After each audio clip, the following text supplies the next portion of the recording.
Welcome back to 7 Tips for Better Research on Google. We're up to tip number 4, and now we're going to start to get our geek on a little bit. Tip number 4 is about wildcards. So let's imagine this scenario.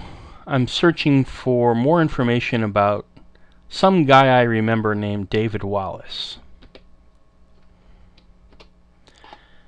And I remember he's a writer, and he wrote some really crazy stuff about being on a cruise ship and so forth. And unfortunately, this is not the David Wallace I'm looking for. He's an actor, different guy.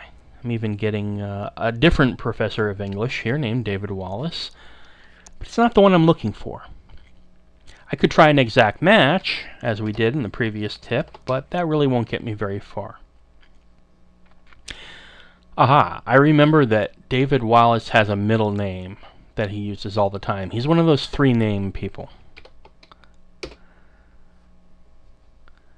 By putting in an asterisk, which in this case we refer to as a wild card, I'm able to match phrases that have David something Wallace, and in this case it's David Foster Wallace I'm looking for.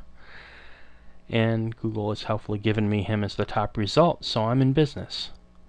Anytime you've got a quotation that you're trying to match, and you remember some of the words for sure, but maybe not others, you can try plugging in the wildcard for the missing words.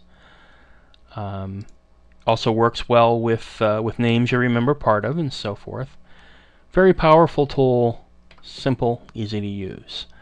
Let me also mention this is really great for finding what papers your students have plagiarized from. So a good reminder that if your professor knows how to use Google, you probably shouldn't use Google to plagiarize.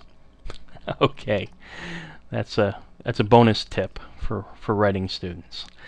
That's tip number 4, wildcards, and we're going to be back with stuff that's even a little more geeky in the next tip.